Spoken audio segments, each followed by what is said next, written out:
Buenas tardes, somos el equipo 3 y vamos a presentar la práctica de medición de flujo. Este es el equipo que nosotros usaremos para la medición. Primero, se debe alimentar el sistema con agua.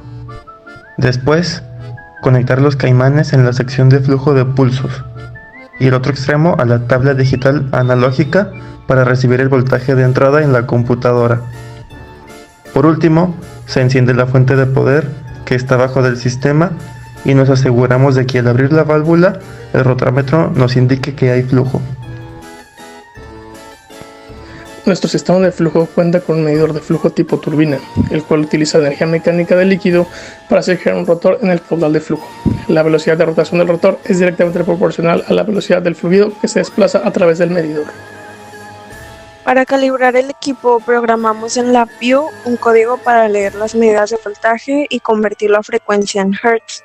Esto con la finalidad de fijar diferentes flujos en el sistema y obtener así la frecuencia que estos representaban.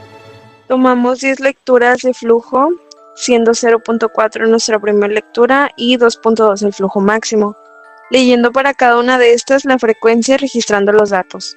A partir de estas lecturas se obtuvo la ecuación de calibración con una R cuadrada de 0.996. Calculamos nuevamente la frecuencia para cada flujo con la ecuación de calibración obtenida y el porcentaje de desviación para corroborar el buen ajuste. Despejamos para la variable de flujo y esta ecuación se introdujo al código de LabVIEW. Este es nuestro código, donde primero tenemos la task que recibe el voltaje asociado al flujo, lee los datos y los grafica.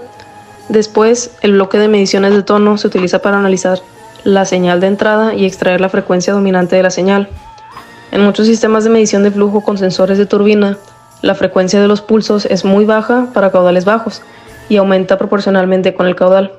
Sin embargo, para que esta frecuencia tenga una relación más directa con el caudal en litros por minuto, se utiliza un factor de escala que ajusta la frecuencia medida. En nuestro caso, la constante 10.000 es una forma de amplificar la frecuencia para que el cálculo resultante del caudal tenga sentido en términos de unidades de flujo en el sistema. Y esta constante depende de cómo se haya programado previamente en el bloque de mediciones de tono. Finalmente, el valor de la frecuencia se utiliza en la ecuación despejada para el caudal y grafica en tiempo real el caudal y la frecuencia que presenta el sistema. Al correr el programa y abrir la válvula, podremos observar cómo este sí es capaz de registrar el flujo en litros por minuto, y a su vez, cómo la frecuencia se comporta a medida que abrimos o cerramos la válvula.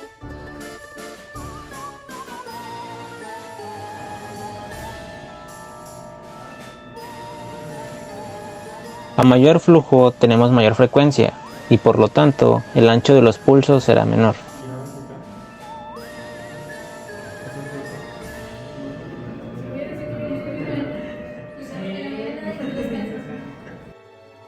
El sistema inicia en 0 litros por minuto y el programa indica un caudal de 0.06 litros por minuto. Posteriormente se ajusta el rotámetro para un flujo de 0.8 litros por minuto, en donde a partir del programa obtendremos una lectura de 0.78 litros por minuto. Finalmente se regulará a un flujo de 1.8 litros por minuto. Y aquí, al comparar con el programa, obtendremos una lectura de 1.81 litros por minuto.